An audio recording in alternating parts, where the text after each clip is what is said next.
Welcome back. ఆయన senior most politician. గత సర్కార్లో deputy సీఎంగా పనిచేశారు. పార్టీ ఓడాక సడన్ గా ఆయన్ను నియోజకవర్గ ఇన్ఛార్జ్గా తప్పించింది వైసీపీ అధిష్టానం.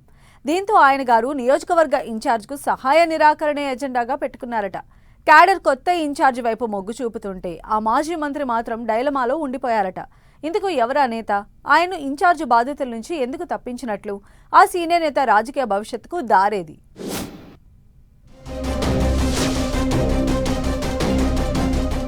సైలెంట్ మోడ్లో మాజీ మంత్రి కొట్టు సత్యనారాయణ.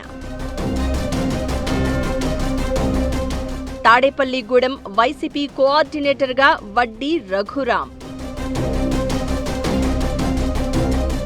ఇన్ఛార్జ్ బాధ్యతల నుంచి తప్పించడంతో కొట్టు అసంతృప్తి.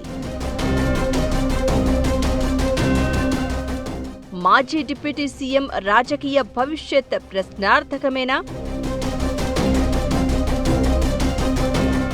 పశ్చిమ గోదావరి జిల్లా తాడేపల్లిగూడెంలో సీనియర్ నేత అలకపానుపు వైసీపీలో చర్చనీయాంశంగా మారింది. తాడేపల్లిగూడెం నియోజకవర్గ ఇన్ఛార్జ్ బాధ్యతల నుంచి తప్పించడంతో మాజీ డిప్యూటీ సీఎం కొట్టు సత్యనారాయణ పూర్తిగా సైలెంట్ మోడులోకి వెళ్లిపోయారు. Party political advisory committee member post ఇచ్చినప్పటికీ ఇప్పటి వరకు ప్రజాపక్షంగా గానీ పార్టీ పరంగా గానీ ఆయన గొంతు వినిపించకపోవడంతో కొట్టు అలకపాన్పు ఎక్కినట్లు చర్చ జరుగుతోంది. వడ్డీ రఘురాం నాయుడుకు వైసీపీ అధిష్టానం తాడేపల్లిగూడెం అసెంబ్లీ కోఆర్డినేటర్గా నియమించడంతో ఒక్కసారిగా సీన్ మారిపోయింది. అయితే కొట్టు మద్దతు ఇస్తారా లేదా అన్న డైలమా కొనసాగింది. కానీ క్యాడర్ ఆయన మద్దతు ఉన్నా లేకున్నా ముందుకు వెళ్లడం తప్పదంటూ కొత్త రథసారథికి స్వాగతం పలకడం, నియోజకవర్గ స్థాయి విస్తృత సమావేశాన్ని సక్సెస్ చేయడంతో కొట్టు డైలమాలో పడిపోయారట. ఈ సమావేశానికి ఇదే తాడేపల్లిగూడెంలో ఉండి కూడా కొట్టు సత్యనారాయణ హాజరు కాకపోవడం హాట్ టాపిక్ గా మారింది. జిల్లా పార్టీ అధ్యక్షుడితో కలిపి వడ్డీ రఘురాం స్వయంగా కొట్టు సత్యనారాయణ నివాసానికి వెళ్లి మరీ పార్టీ సమావేశంకు రావాలి అని ఆహ్వానించినా ఆయన గైర్హాజరు కావడంపై అధిష్టానం దృష్టికి తీసుకెళ్లారట. తాడేపల్లిగూడెం పెంటపాడు మండల అధ్యక్షులు కూడా సమావేశానికి రాకపోవడంతో వారిపై వేటు తప్పదేమోనన్న చర్చ మొదలైంది. తాడేపల్లిగూడెంలో క్యాడర్ను బలోపేతం చేసే పనిలో పడ్డారట వడ్డీ రఘురాం.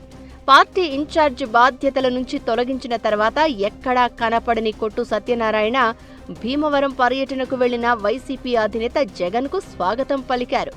ఆ సమయంలో కొట్టు సత్యనారాయణతో జగన్ కాస్త సీరియస్గానే వ్యవహరించినట్లు టాక్. అధిష్టానం నిర్ణయానికి ఎవరైనా కట్టుబడి ఉండాల్సిందే అని చెప్పినట్లు తెలుస్తోంది.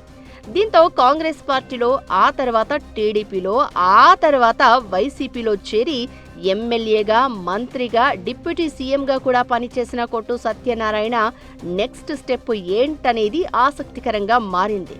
ఓవైపు నియోజకవర్గంలో జనసేన ఎమ్మెల్యే ఉండడంతో ఆ పార్టీలోకి వెళ్లే ఛాన్స్ లేదంటున్నారు. ఇక టీడీపీలోకి వెళ్లాలి అనుకున్న కొట్టు సత్యనారాయణను అంత తేలికగా పార్టీలోకి చేర్చుకోరని, పసుపు కండువా కప్పే అవకాశమే ఉండదని ప్రచారం జరుగుతుంది. దీంతో కొట్టు రాజకీయ భవిష్యత్ ప్రశ్నార్థకంగా మారిందన్న టాక్ వినిపిస్తోంది. తాడేపల్లిగూడెం వైసీపీలో రెండు వర్గాలు ఉండగా కొట్టు సత్యనారాయణకు వైసీపీ అధిష్టానం చెక్ పెట్టడంతో ఇక నియోజకవర్గంలో పార్టీ దూకుడుకు ఎలాంటి అడ్డంకులు ఉండబోవని క్యాడర్ హ్యాపీగా ఫీల్ అవుతోందట. గత ఎన్నికలకు ముందే కొట్టును తప్పించి ఉంటే తాడేపల్లిగూడెంలో గెలిచేవాళ్లమంటూ పార్టీ పెద్దలకు చెప్పారట పలువురు ఫ్యాన్ పార్టీ లీడర్లు. దీంతో రాబోయే స్థానిక సంస్థల ఎన్నికల్లో మీ ప్రతాపం చూపించండంటూ నాయకులకు హితవు పలుకుతున్నారట వైసీపీ ముఖ్య నేతలు. కొత్త రథసారథి వడ్డీ రఘురాం అయినా అందరినీ కలుపుకుని ముందుకు వెళ్తారో లేదో అన్నది కూడా చర్చనీయాంశంగా మారింది.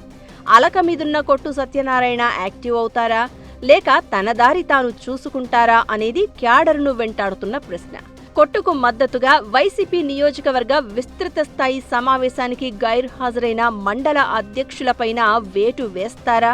వాళ్ళిద్దరూ కూడా వడ్డీ రఘురాంతో కలిసి వస్తారా అనేది వేచి చూడాలి. ఇప్పటికైతే కొట్టు పొలిటికల్ ఫ్యూచర్ డైలమాలో పడిందన్న చర్చ అయితే జరుగుతోంది.